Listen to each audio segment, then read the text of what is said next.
noite, igreja.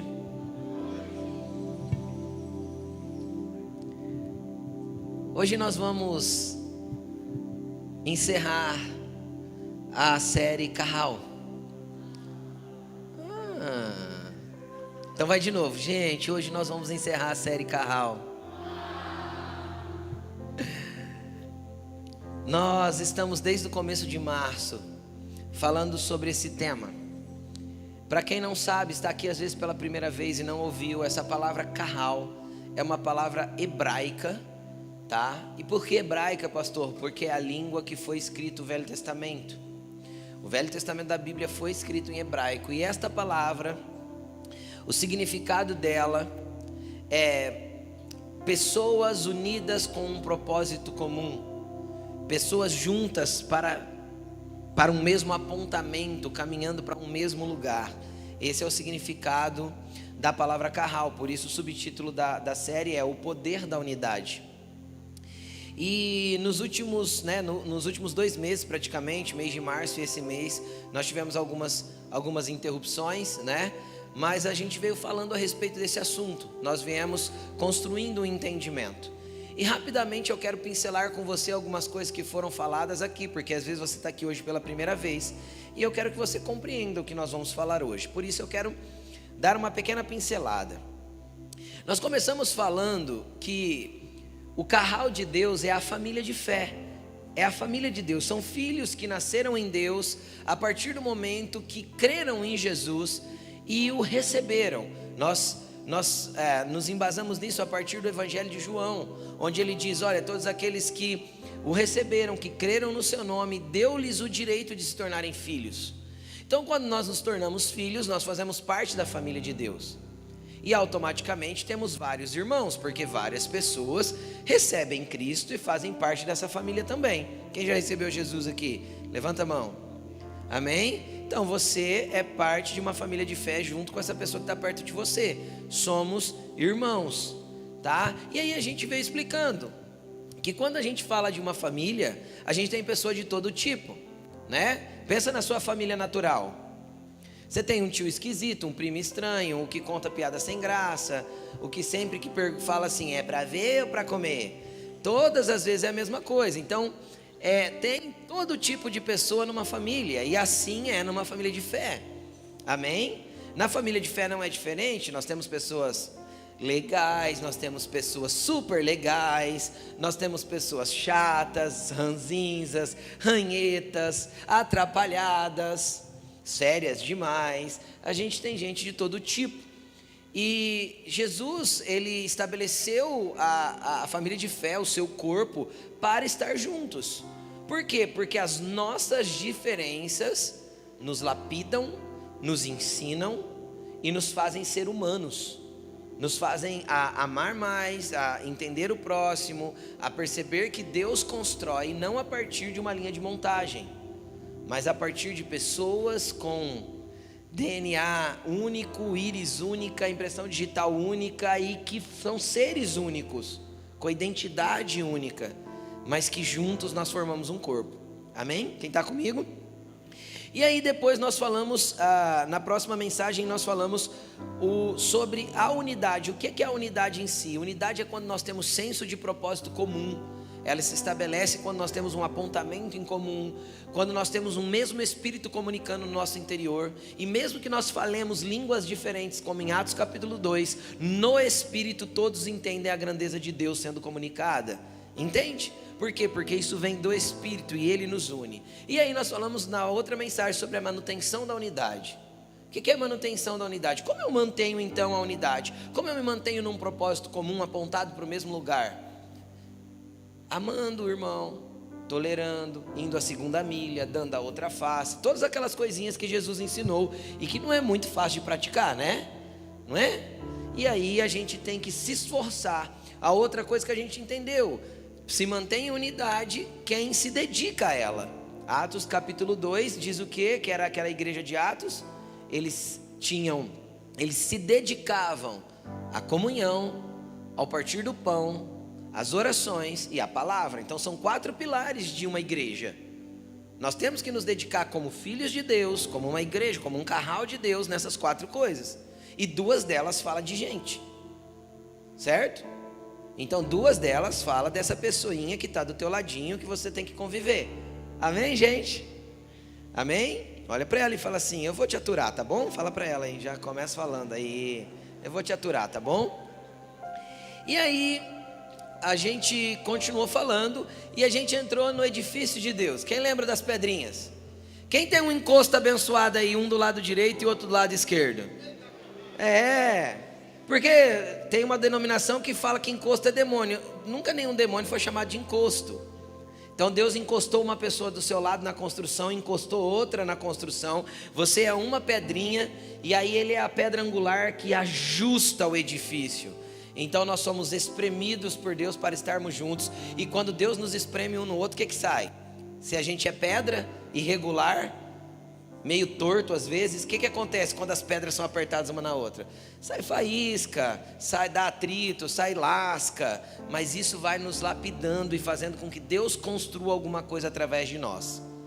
E por último, a última mensagem que foi ministrada semana retrasada foi sobre a peneira de Deus.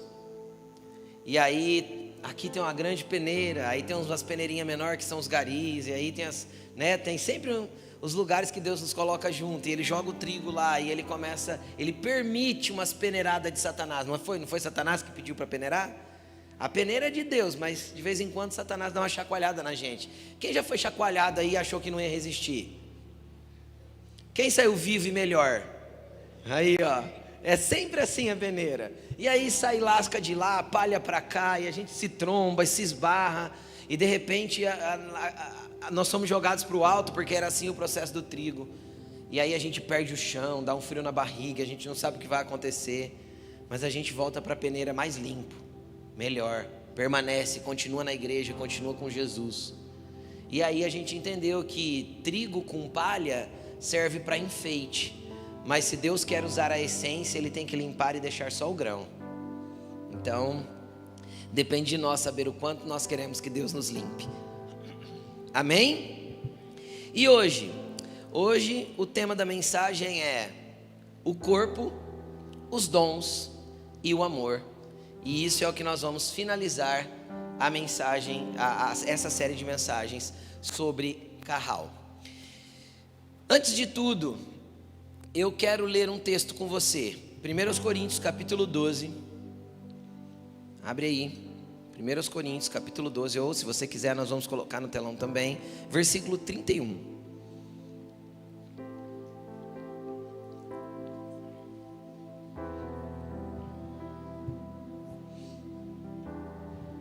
Primeiros Coríntios 12, 31. Senhor Jesus, nós te apresentamos essa palavra. Faça o teu querer com ela, Senhor, porque ela não volta para o Senhor vazia. Senhor, envia essa palavra para o coração e para o espírito de cada filho aqui, e que ela cumpra o seu propósito, chegando ao fim daquilo que ela tem que realizar dentro de nós. Faça o teu querer, ministre corações, trabalhe em vidas, nos muda, nos molda, nos lapida, nos ensine, nos aponte para a direção certa. Senhor, nos orienta, nos acalenta. Nós precisamos do teu conforto, Espírito Santo. Vem fazer a tua obra entre nós nessa noite, em nome de Jesus, amém. Olha o que diz aí: entretanto, busque com dedicação. Olha a palavra dedicação aí de novo. Nós falamos um pouquinho sobre dedicação. Dedicação é apenas querer? Sim ou não? Vou dar um exemplo para vocês. Quantas vezes você levantou no domingo de manhã, foi lá no espelho, lavou o rosto e falou assim: puxa, queria tanto fazer academia para ver se eu fico mais magro, fazer um regime para ver se melhora essas bochechas redondas que eu tenho. Ou você foi pôr uma roupa, a roupa assim, o botãozinho ficou um pouquinho longe. E aí você falou: meu Deus, eu quero tanto ser magro. Só que eu só vou ser magro se eu me dedicar a comer direito e a praticar um exercício físico. Sem dedicação eu nunca vou conseguir estar no peso certo. Vocês concordam comigo ou não? É uma realidade. Então dedicação não é um mero querer. Não é só assim: seria bom. Eu preciso me dedicar.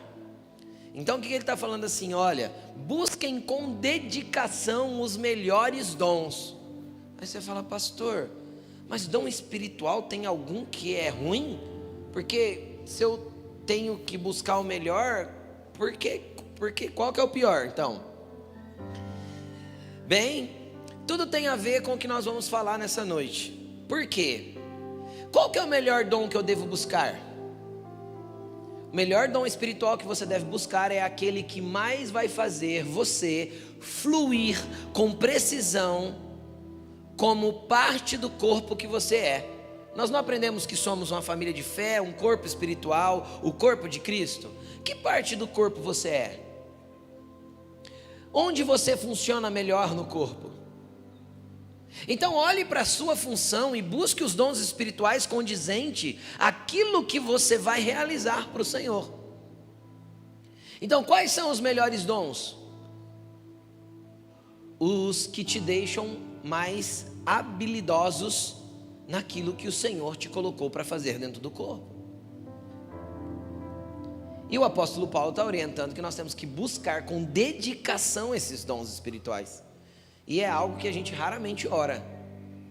Raramente a gente vai para a presença de Deus e coloca na nossa oração assim, ó, Senhor, eu gostaria de ter o dom espiritual tal, porque o Senhor está me apontando que eu tenho que fazer tal coisa, e eu creio que esse dom vai me ajudar muito. E aí ele continua, tudo bem, busquem os dons espirituais, mas agora eu passo para mostrar para vocês um caminho ainda mais excelente. E aí a partir do capítulo 13, esse é o último versículo do capítulo 12, ele passa a falar de amor. O que eu quero estabelecer com você? Eu quero que você preste bastante atenção nessa introdução que eu vou dar na mensagem. Eu quero estabelecer com você, preste muita atenção, uma doutrina bíblica. Como assim, pastor? O que é doutrina? Doutrina não é uso e costume. Doutrina é aquilo que a Bíblia traz como fundamento, como base para alguma coisa. E teologicamente, para quem já estudou teologia aí, ou já fuçou bastante na teologia, qualquer base teológica bíblica, para nós apontarmos como uma doutrina, ela precisa ter pelo menos 3 pontos bíblicos que a afirmam. Você já ouviu falar disso ou não? Quem já estudou aí já deve ter ouvido falar. 3 bases bíblicas que afirmam aquilo que a gente está falando, então isso pode ser considerado uma doutrina bíblica. E o que isso tem a ver com o corpo, pastor? Tudo, com Carral, tudo. Por quê? Porque eu vou te mostrar 3 textos agora que desenvolvem um padrão a respeito dos ensinamentos de Paulo sobre corpo coletivo de Jesus. Cristo é o nosso cabeça, nós juntos somos o corpo. Amém? Estão comigo? Estão comigo? E aí, todas as vezes que Paulo ensina sobre corpo, ele também traz mais 2 ensinamentos associados a isso. Quais são os 2 ensinamentos associados? Todas as vezes que ele ensina sobre corpo de Cristo, sobre corpo coletivo de Jesus, ele ensina também sobre dons espirituais e ele ensina também sobre amor. Porque é inseparável. Quem quer viver Carral aqui de verdade, ser família de fé? Então nós temos que aprender. Só quem levantou a mão? Eu vou parar de pregar então, gente. Tudo esse monte de semana pregando, só isso levantou. Quem quer ser família de fé aqui e viver com a comunidade aí, diz amém. Se você não levantou a mão, no final vem pedir oração pra gente. Nós vamos orar com você em nome de Jesus, para você ser mais doce, mais amável, se envolver mais com as pessoas. Mesmo sendo chato, fica tranquilo, as pessoas vão te amar, mesmo com a tua chatice. Fica em paz, amém? As pessoas me amam, eu sou chato. Ó, vamos lá, vamos continuar. Não concorda não, Laine? Você não pode concordar. Tá errado isso aí. Ó, vamos continuar. Então eu quero estabelecer com você um padrão bíblico sobre essas 3 coisas. Eu quero ler 3 textos, mas eu vou ler fragmentos do texto. E se você, em nome de Jesus, tem um pouquinho de curiosidade da palavra de Deus, eu gostaria que você marcasse esses 3 textos e lesse eles completos em casa. Romanos capítulo 12, 1 Coríntios capítulo 12 e Efésios capítulo 4. Se você tem um pouquinho de curiosidade, eu gostaria que você marcasse esses 3 textos e os lesse por completo em casa. Romanos capítulo 12, 1 Coríntios capítulo 12 Efésios capítulo 4. Vamos lá? Eu quero ler Romanos 12, do 3 ao 6. Depois nós vamos ler do 9 ao 14. Vamos lá, Romanos 12, do 3 ao 6, vem comigo aqui.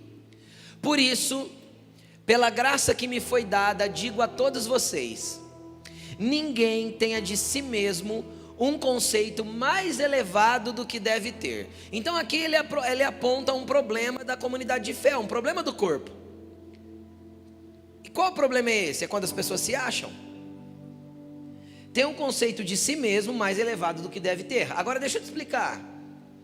Para eu não ter um conceito mais elevado do que eu devo ter a respeito de mim mesmo, eu tenho que aprender a servir o próximo. Porque servindo as pessoas em coisas triviais, simples, eu mantenho o meu coração no lugar. Então eu não vou ter um conceito mais elevado do que eu realmente sou. Então entenda uma coisa: o evangelho não é pensar menos de si, mas menos em si. Então pense menos em você e um pouquinho mais no outro. Então você vai achar um lugar de equilíbrio a respeito de quem você é. Porque todas as vezes que eu me torno orgulhoso, eu vou causar um problema dentro da minha família de fé, dentro do curral, que as pessoas vão olhar para mim e vão falar: meu Deus do céu, desce daí, filho. Tá pensando que está onde? Tem ou não tem pessoas que dão uma flutuadinha assim de vez em quando? Tem, sempre tem. Então a gente não pode pensar acima do que somos, é um problema para o corpo. E aí ele continua dizendo: mas ao contrário, tenham um conceito equilibrado, certo? De acordo com a medida de fé que Deus lhe concedeu. Então você tem uma medida de fé para fluir, para ser, para se tornar no meio do corpo, no meio da família de Deus, no meio das pessoas. Então mantenha-se dentro da medida de fé que Deus te deu, daquilo que você já entendeu, das experiências que você já teve com Deus, e tenha um conceito equilibrado sobre você mesmo. Vamos continuar. Assim como cada um de nós tem um corpo com muitos membros, e esses membros não exercem todas as mesmas funções, a mesma função, assim também em Cristo nós, que somos muitos, formamos um corpo, e cada membro está ligado a todos os outros. Então dá para viver sozinho? Aí o que eu entendo quando eu leio um texto desse? Quem aqui, os mais novinhos não vão saber o que é isso, mas quem tem acima de uns 25 eu acho que sabe. Quem lembra da família Adams? Quem lembra da mãozinha correndo? Lembra que tinha uma mãozinha cortadinha assim? Aquilo ali é a exemplificação do crente que não congrega. Para você nunca mais esquecer, aquilo é o cristão que não tem igreja. Ele se acha parte do corpo, então ela é uma mão solitária correndo. Entendeu? Não tem olhos, não enxerga, não tem direção, não tem propósito, porque mão não pode ser corpo todo. Quem está entendendo o que eu estou falando? Aí eu vejo pessoas falando assim: eu amo Jesus, mas essa igreja... Aí eu fico pensando, se Jesus é o cabeça e a igreja é o corpo, junto com ele nós somos um. Você concorda comigo ou não? Aí eu fico imaginando a pessoa falando assim: eu amo Jesus, mas não gosto da igreja. Aí a Bíblia diz que quando Jesus voltar vai ter um casamento, e a igreja vai se casar com o noivo. Não é isso? Aí essa pessoa vai vir como? Igual a mãozinha da família Adams, correndo vestido de noiva na presença do cordeiro? Que jeito que vai vir? Porque desligado do corpo não é noiva. Porque noiva é sempre coletivo. Noiva de Cristo não é singular, é plural. Ou senão a pessoa acha que ela vai escutar a marcha nupcial e ela vai pôr a cabeça debaixo do braço. Imagina uma pessoa casando só com a cabeça. E a cabeça debaixo do braço. Então ele ama Jesus, cabeça, mas não quer o corpo. Pensou, Vitor, se ele casando só com a cabeça da Bruna assim? Não funciona. Funcionaria, gente? Não. Por quê? Porque sem o corpo não há vida, intimidade, relacionamento, produtividade, não gera nada, não cria nada, não desenvolve nada. E tem crente querendo ser crente longe da igreja. Sabe o que crente longe da igreja é? Nada. Nada. Então quando você fala assim, ele é um crente desviado, faz uma figurinha da mãozinha correndo assim, é isso, desconectado do corpo, não tem como. Somos membros de um mesmo corpo e cada membro está ligado um ao outro. Fala para esse irmão que está do teu lado, fala assim, mano, você está ligado a mim, já era. Tá ligado, tá ligado. Olha para trás, fala assim, nós estamos ligados. Olha para ele e fala assim, tá ligado, irmão? Tá ligado? Amém? Versículo 6. Temos diferentes dons. Ele falou de corpo, não falou? Do que ele está falando agora? Dons espirituais. Temos diferentes dons de acordo com a graça que nos foi dada. É por graça, Deus derramou. Eu posso buscar, mas é Ele que dá. Amém? Se alguém, aí ele vem falando dos dons, né? Ele vem explicando alguns dons aí em Romanos 12. Pula lá para mim para o versículo 9. Olha no assunto que ele entra. Ele termina de falar de dom, ele vai falar do quê? Amor. O amor deve ser sincero. Não odeiem o que é mal. Apegue-se ao que é bom. Dediquem-se uns aos outros com amor fraternal. Olha a dedicação aí de novo. A comunhão uns aos outros. Prefiram dar honra aos outros mais do que a vocês. Quem já viu pessoa que busca ser honrado? É uma coisa mais feia do mundo, né? Você não sabe com quem você está falando. Abaixa a sua voz para falar comigo. Vai se converter. Não é? Tem gente que não tem, é muito alto o conceito, né? Parece um balãozinho, Jesus vai furar. Então, cara, prefira dar honra ao outro. Dê predileção da honra para o outro. Tem poucos lugares, levanta, deixa outro sentar. Isso é conceito de família de fé, isso é conceito de amor. Sabe? Ceda, ame, sirva. É isso, vamos continuar. Nunca falte a vocês o zelo. Sejam fervorosos no espírito, sirvam ao Senhor. Alegrem-se na esperança. Sejam pacientes na tribulação, no dia da peneira, irmão. Tenha paciência. Perseverem na oração. Até o 14 nós vamos. Compartilhe o que vocês têm com os santos em suas necessidades. Pratiquem a hospitalidade. Tudo isso é reflexo de uma pessoa amorosa. Porque ele começa falando do quê? De amor. 14. Abençoem aqueles que os perseguem. Abençoem, não amaldiçoem. Pastor, tem gente falando mal de mim. Abençoa. Pastor, tem gente me perseguindo, me criticando. Pastor, você não tem ideia, meu gerente, meu patrão, meu amigo de trabalho. Pastor, inventaram um monte de coisas. Quem é melhor do que Jesus aqui? Levanta a mão. Inventaram um monte de coisa de Jesus, perseguiram Jesus, falaram mal de Jesus. Nós não somos melhores do que Ele. Se Ele nos deu a graça de praticarmos obras maiores do que a dele, fique tranquilo, porque o resto das coisas que Ele passou, nós também vamos passar um pouco disso, para poder estarmos prontos daquilo que Ele quer fazer na nossa vida.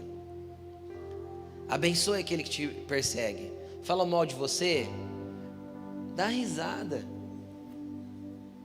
perdoe, segue a vida. Eu falei em uma das mensagens a respeito da gente andar com crédito para as pessoas. Quem conseguiu já acumular um pouco de crédito aí, já deixar um pouco extra, um tanto de amor extra, um tanto de paciência extra, um tanto de longanimidade extra, deixa uma milha a mais, deixa uma capa a mais, deixa um pouco a mais, assim você não se sente, sabe, forçado a fazer alguma coisa, já deixa um pouco extra.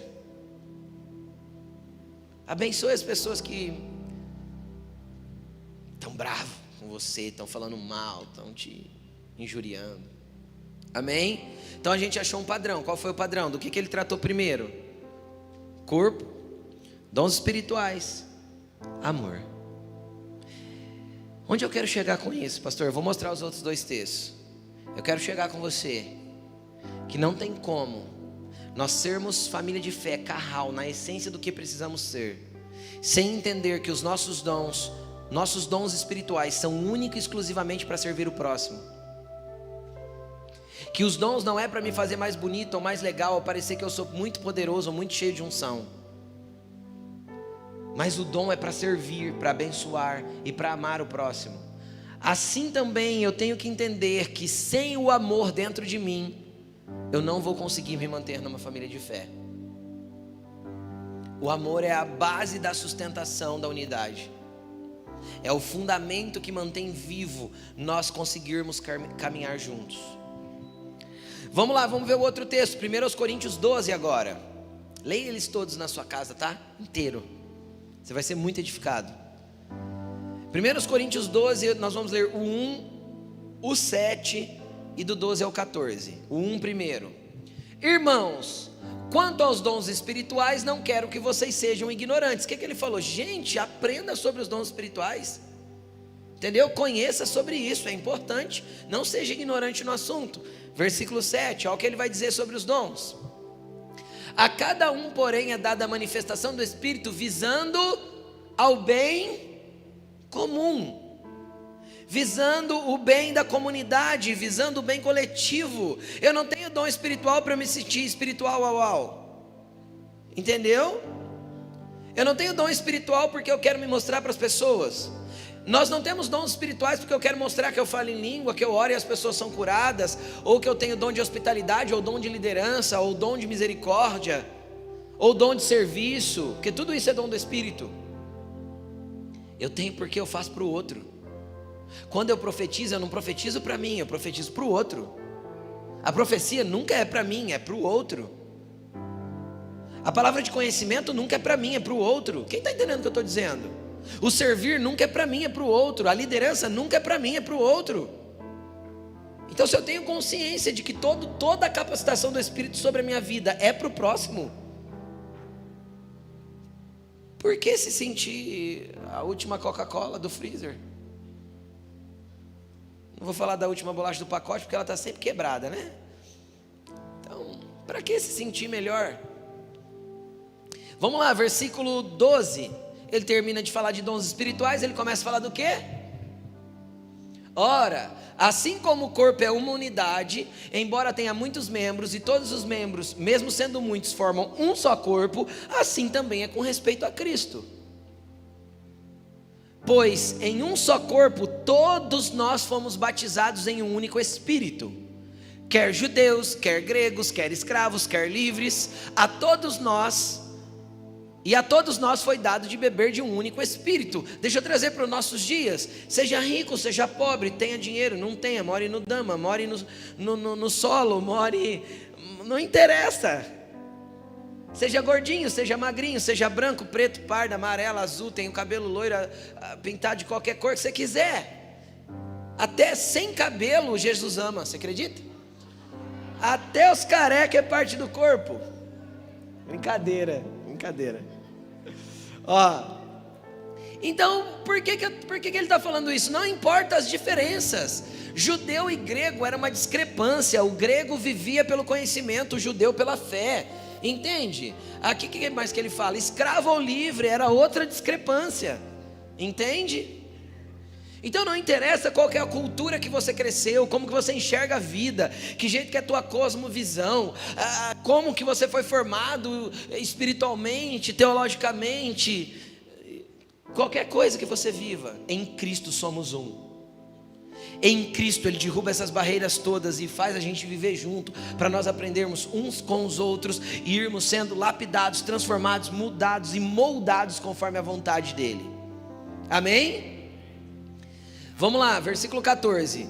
O corpo não é feito de um só membro, mas de muitos. Era até aí só. Deixa eu ler agora então. A gente viu que ele falou de dons, aí ele falou de corpo. E aí, como ele termina? Eu já li o versículo 31 com vocês. Agora eu quero mostrar um caminho mais excelente. E aí começa o capítulo 13. O que ele fala no capítulo 13? Vamos ler o versículo 1. 1 Coríntios 13, 1. Vai dizer o seguinte: ainda que eu fale a língua dos homens e dos anjos, se não tiver amor, serei como um sino que ressoa ou como um prato que retine. Sabe o que é isso?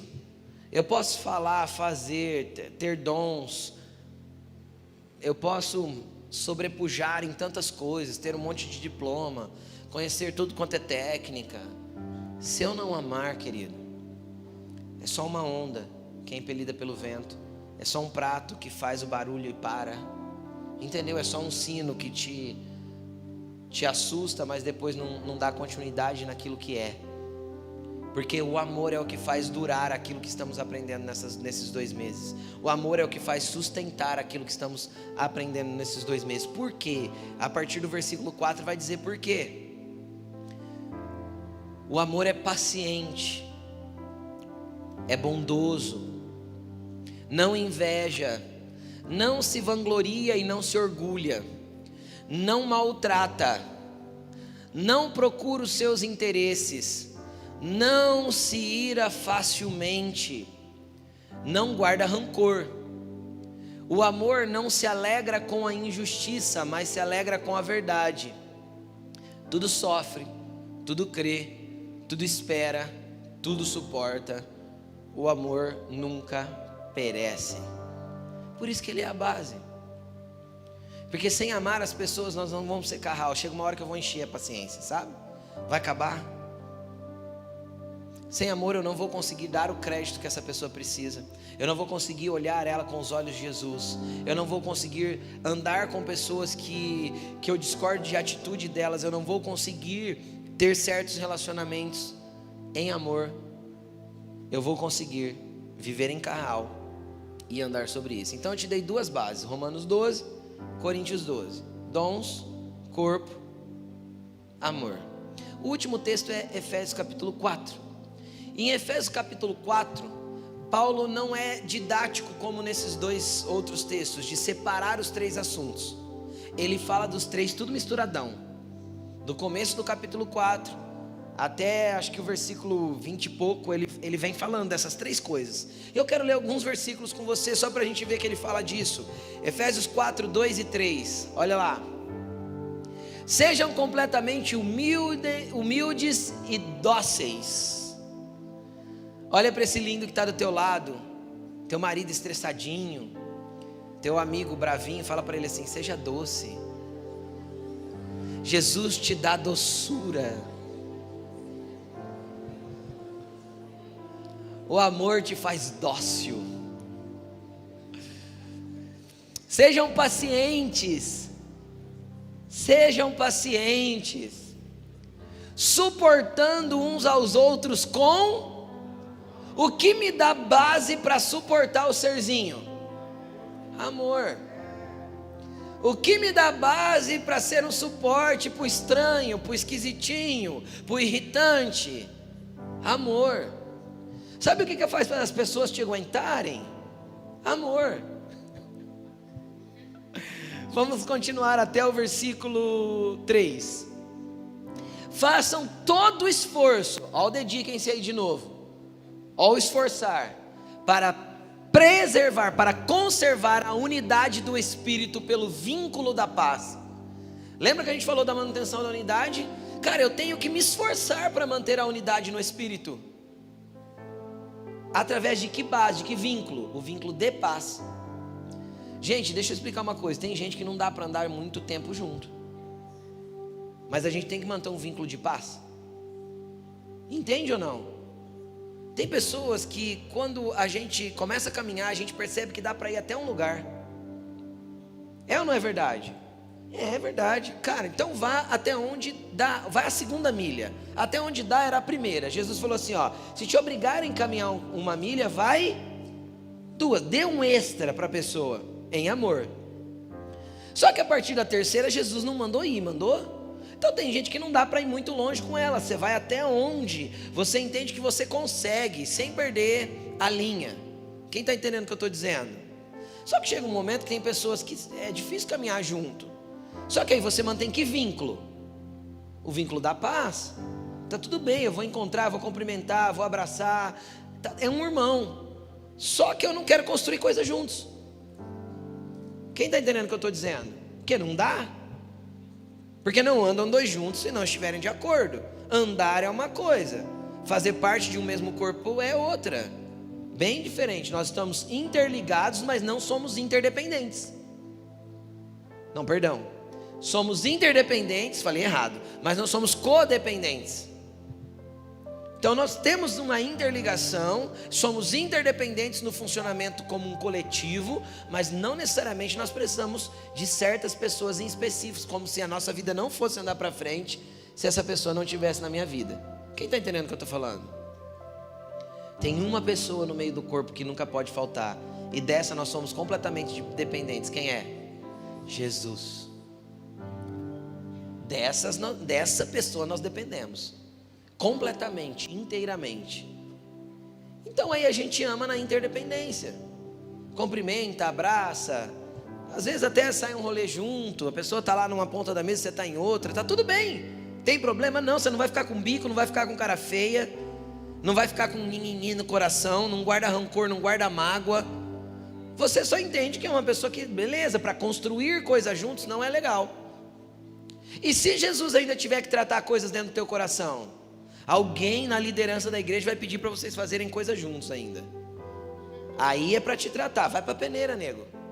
Vai para a peneira, deixa chacoalhar. Entendeu? É Jesus tratando você. A hora que você vê, você vai falar assim, você vai, no teu espírito você vai falar, eu já sabia que era essa pessoa que ia vir comigo. Por que você sabia? Porque você sabe que no teu espírito ainda tem alguma coisa que não está certo.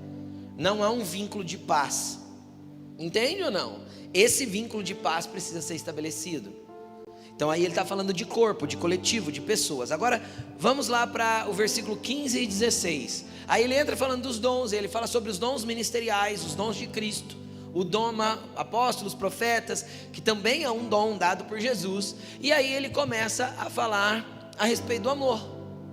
Antes, seguindo a verdade, quem é a verdade? Jesus. Em amor, cresçamos em tudo naquele que é o cabeça, Cristo. Então em amor nós vamos crescer como corpo. Continuando, 16. Dele, de Jesus, todo o corpo ajustado e unido pelo auxílio de todas as juntas cresce e edifica-se a si mesmo em amor. O que é a base do crescimento do corpo? Só que tem um problema, não é só o amor. Aí ele dá uma especificação. Quando, na medida em que cada parte realiza sua função. Por isso a necessidade dos dons. Então como o corpo cresce? Quando eu amo, me esforço para estar junto, mantenho um vínculo de paz e sirvo naquilo que eu sou dentro do corpo. Eu, como corpo de Cristo, faço a minha função, faço a minha parte. Então o corpo cresce, é edificado. Entenderam? Quem está comigo? Então isso é o carral de Deus. E aí a gente vê 3 bases aí. Então eu posso falar que é uma doutrina bíblica, que corpo, dons e amor é inseparável. Não tem como. Se nós amamos e vivemos juntos, os dons espirituais vão fluir. E nós precisamos dos 3 para que eles fluam, para que o corpo seja edificado. Amém? Agora, eu quero falar um pouquinho com você sobre amor antes da gente dar continuidade. Eu terminei a introdução. Então agora eu quero falar um pouquinho a respeito de amor. Preste atenção. A gente vive um conceito de amor nos nossos dias um tanto quanto equivocado. Bem equivocado. Por quê? Porque quando eu ouço assim, amor, a primeira coisa que me remete a mim e a outras pessoas, o nosso cérebro já nos leva para algumas coisas quando a gente pensa amor. A primeira coisa que ele vai nos remeter é ao amor romântico. Uma das coisas que ele vai nos remeter é o amor romântico. E isso, não sei se você sabe, mas o romantismo é do século XIX. É isso? Estou errado? Quem estuda história aí? Século XIX ou século XVIII surgiu o tempo do romantismo. Então, entenda uma coisa: amor não é coraçãozinho, florzinha, cartinha romântica. Não é nada disso. Por que não é, pastor? Porque o amor não está na base do romantismo, da frufruzeira. Porque eu não vejo nada romântico em um homem pendurado numa cruz, sangrando para morrer em meu favor. E esse foi o maior ato de amor da história da humanidade. Eu não vejo florzinhas saindo da cruz, nem coraçõezinhos borbulhando, nem purpurina brilhando alguma coisa. Por quê? Porque o amor de Deus, ele não está na base do romantismo, ele está na base da escolha e da decisão. Amor não flui daqui, amor flui daqui. Eu escolho amar, eu decido amar, e eu me posiciono em amor. Pastor, mas amor envolve sentimento. Deixa eu te explicar uma coisa: amor envolve sentimento, concordo com você. Quando? Quando é teu cônjuge, quando são seus filhos, quando são seus pais. Aí envolve sentimento. É por isso que existe a paixão. Você acha que Deus criou a paixão para quê? Para que a gente tivesse uma afeição e um sentimento até descontrolado, porque paixão é tonta. Quem já foi apaixonado aí e fez tonteira? Todo apaixonado faz besteira. Porque a paixão é idiota, né? Depois que passa a gente fala: mano, não é possível que eu fiz isso, né?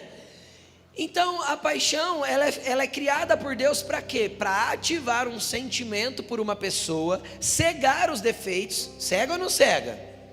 Paixão cega defeito. Cegar os defeitos para que eu possa me aproximar dessa pessoa até que eu a ame. Quando o amor se estabelece, a paixão passa, porque já não está na base das florzinhas, dos coraçãozinhos e das borboletinhas. Está na base que eu escolhi uma pessoa para viver ao meu lado toda a vida. Agora, qual que é o problema dos nossos dias? Que tudo é descartável. Então o amor está na base daquilo que eu acho que é amor. Por que tem divórcio? Porque o dia que acabou os coraçõezinhos e as florzinhas e as borboletas, acaba o amor. Por que tem divórcio? Porque a outra base que o amor aponta hoje, muito forte, ao sexo. Falou amor, pensa-se em sexo. Então, se a minha sexualidade dentro do casamento já não está tão boa quanto era antes,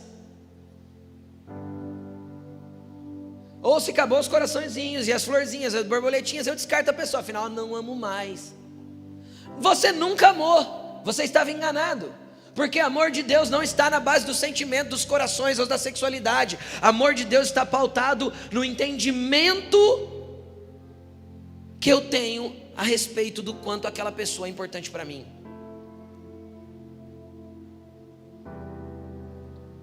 Quem é casado aqui, levanta a mão. Quem aqui já teve um dia que você teve vontade de enforcar esse ser que vive com você há vários anos? Você nunca teve, nega? Deixa de ser santa.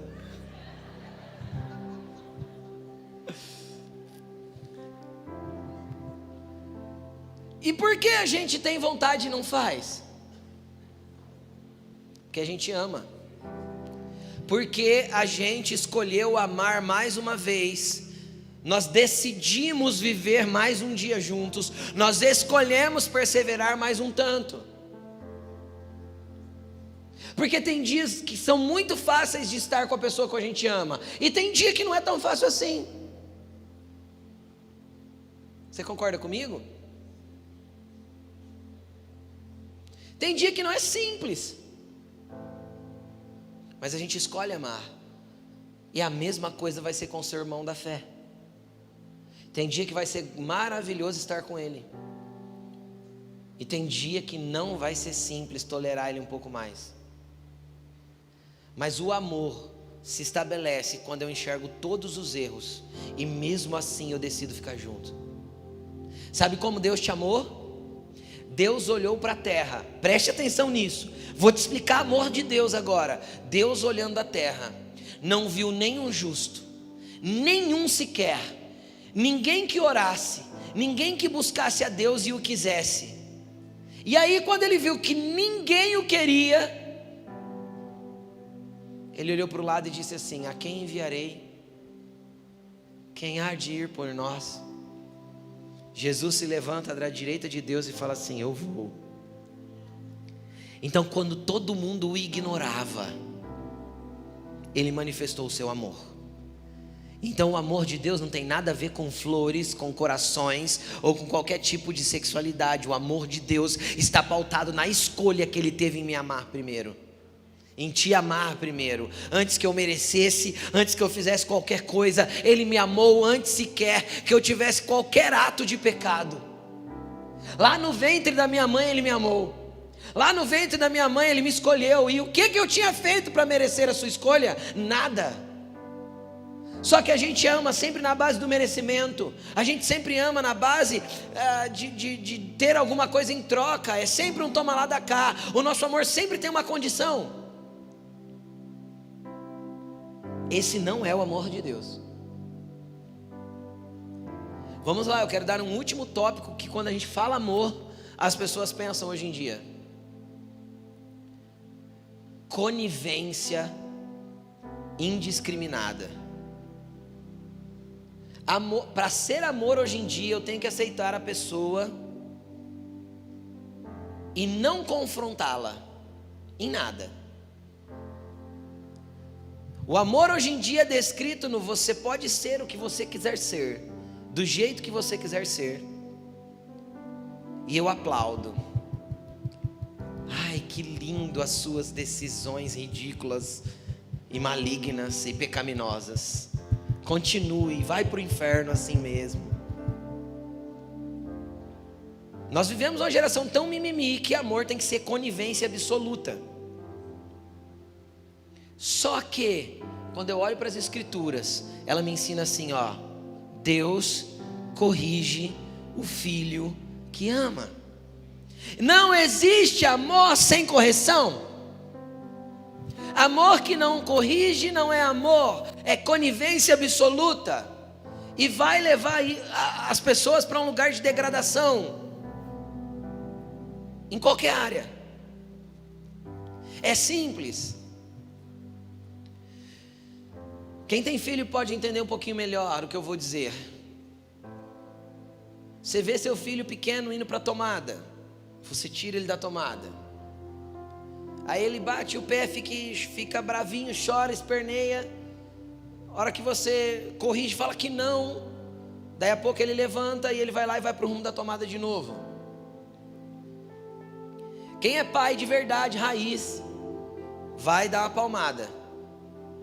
Vai corrigir. Então, pela dor, ele entende que é melhor obedecer. Correto? Então ele não vai para a tomada e não toma o choque. Foi melhor para ele ganhar uma palmada ou era melhor deixar que ele tomasse o choque? É melhor para ele que ele ganhe uma palmada. O problema é que nós vivemos numa geração onde assim, ó, pode tomar choque à vontade. E se você morrer tomando choque, porque para uma criança um choque 110 pode matar. Se você morrer tomando choque, tudo bem. Faça o que dá na telha, viva do jeito que você quiser, e a sociedade te aplaude, e a mídia te incentiva. Ceda a todos os seus desejos descontrolados e nocivos, e eu te apoio, afinal é isso que você decidiu ser. Isso não é amor de Deus.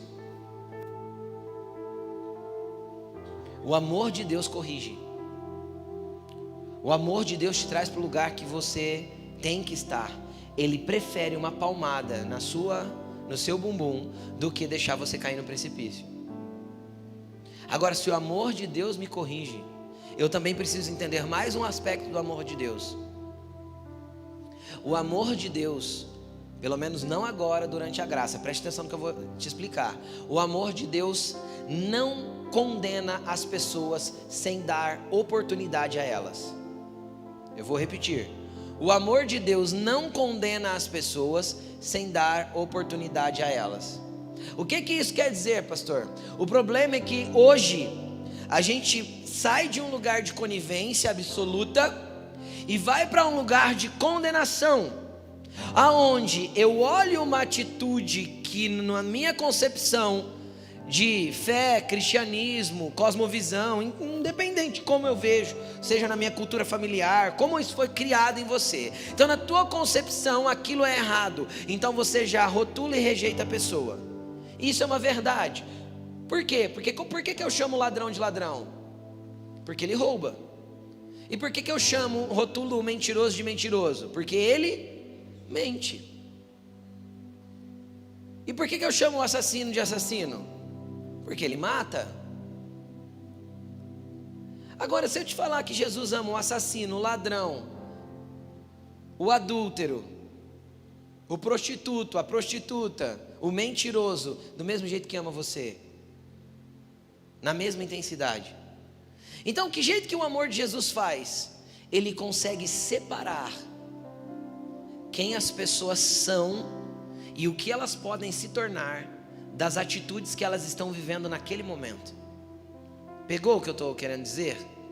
O amor de Jesus consegue separar quem as pessoas são e o que elas podem se tornar daquilo que elas estão fazendo naquele momento. E este é o padrão de amor que Deus quer que nós vivamos. Entendeu? Onde nós consigamos olhar para as pessoas e enxergar nelas quem elas são como essência e o que elas podem se tornar em Deus, sem levar em conta o nível de promiscuidade, pecado, falta de retidão, deformação de caráter que ela vive hoje.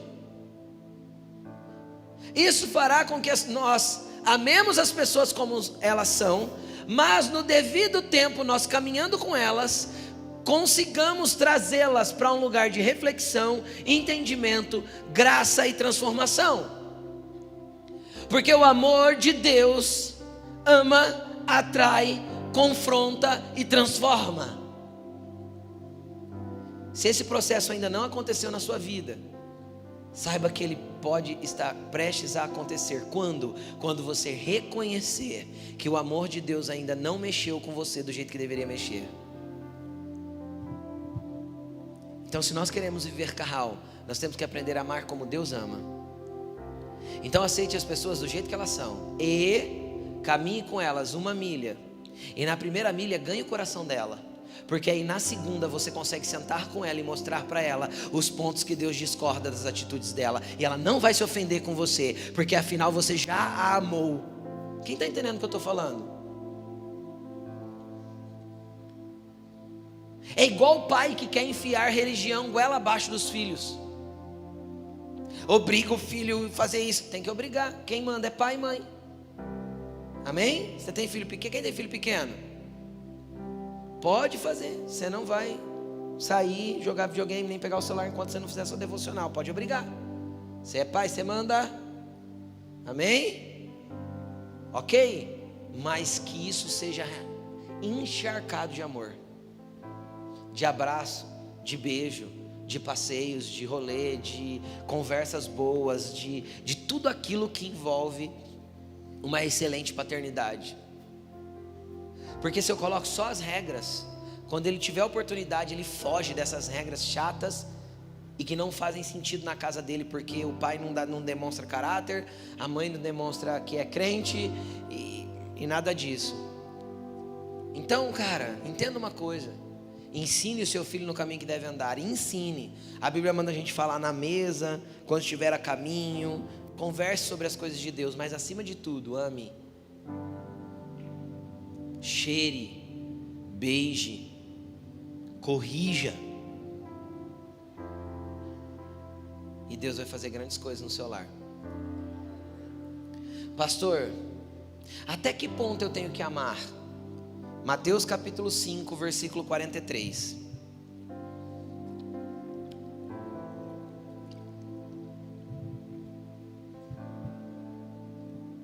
Diz assim: vocês ouviram o que foi dito: amem o seu próximo e odeiem o seu inimigo. Isso é o que tinha sido dito na lei. Aí Jesus reescreve a lei: mas eu digo, amem os seus inimigos, orem por aqueles que os perseguem. Cara, como eu posso amar inimigo? É possível? Jesus disse que é. Se Jesus mandou fazer, é possível fazer, porque amor não está aqui, está aqui. Como eu vou orar como eu vou amar os inimigos? Orando por eles. Ore pelas pessoas. Agora eu quero que você entenda que a palavra inimigo aí não é inimigo que eu me constituí inimigo dele. A palavra inimigo no grego aí é a palavra odioso, hostil, detestável. É isso que essas são as 3 traduções dessa palavra. Então o que Jesus está falando? Ame o odioso, ame o detestável, ame aquele que é hostil com você, ore por ele. Então isso me mostra que o amor não está na base do sentimento, e 100% na base da decisão. Pastor, mas tem gente que é muito odioso. Eu sei, ore mais por ele, entendeu? Porque quando você ora, você derrama ainda mais amor. Mantenha o vínculo da paz. Pastor, não é possível. Faça pelo menos a sua parte, mesmo que ele não queira fazer a dele, porque tem gente que se coloca como seu inimigo. Aí é uma coisa, você não tem culpa disso, mas não se coloque como inimigo de ninguém. Você não pode ter inimigos. Tem gente que não dá para ser amigo, mas também não precisa ser inimigo. Amém? Amém, gente? Vamos continuar lendo. Para que vocês, olha o que Jesus está ensinando: amem os inimigos e orem pelos que perseguem vocês. Para quê? Para que vocês venham a ser filhos do seu Pai que está nos céus. Cara, quando eu passo a odiar as pessoas e perseguir de volta quem está me perseguindo, eu corro o risco de perder minha filiação em Deus. E se eu perco um lugar de filho, eu me desconecto do corpo. E eu me desconectado do corpo, eu passo a não ter mais uma família de fé. E aí a coisa vai ficando feia.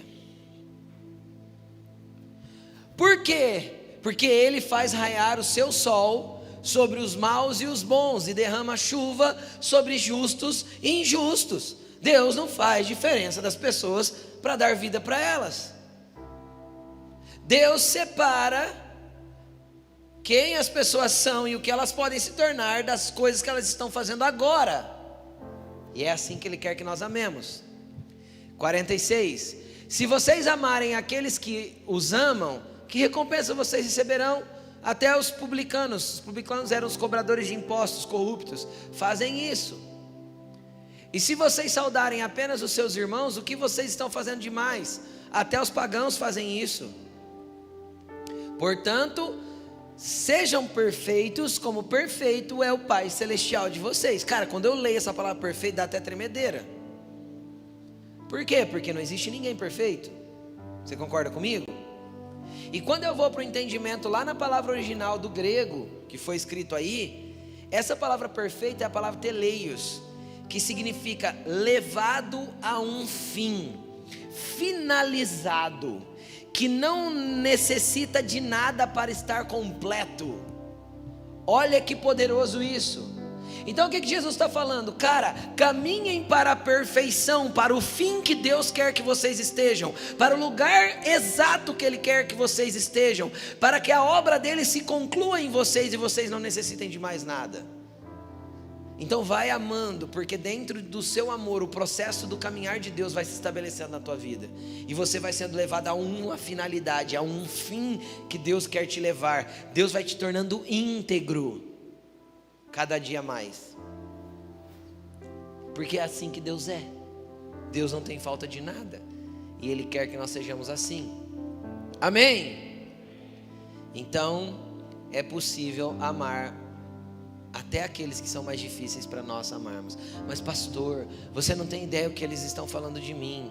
Cara, não se preocupe com o que falam de você. Se você tem a sua identidade firmada em Deus, você sabe quem é em Deus, não se preocupe com o que estão falando. Não se preocupe com o que estão caluniando, inventando. Pastor, mas vai ficar muito complicado lá no meu trabalho. Não se preocupe, se aquela porta se fechar, Deus abre outra. Só mantenha o seu coração no lugar. Não arrume inimigos, não crie inimizades. Ame, mesmo que seja completamente difícil e inconveniente amar, em especial quando se trata dos irmãos de fé, porque aí além de conviver junto, você ainda está ligado nele dentro do mesmo corpo. Então sem amor é impossível viver carral, e com amor e corpo e unidade no corpo, os dons do Espírito Santo podem fluir poderosamente. Vamos ler um último texto, eu prometo que é o último, nós só vamos ler, porque o texto é autoexplicativo. Eu quero só ler com você, vou fazer um comentário do último versículo. Nós vamos para 1 João, carta de 1 João, capítulo 4, versículo 7. 1 João 4, 7. Para finalizar. Amados, amemos uns aos outros, pois o amor procede de Deus. Aquele que ama é nascido de Deus e conhece a Deus. Amém? Quem nasceu de Deus aqui? Então, nós precisamos amar. Quem não ama não conhece a Deus, porque Deus é amor. Foi assim que Deus manifestou o seu amor entre nós, enviou seu Filho unigênito ao mundo, para que pudéssemos viver por meio dele. Pode passar.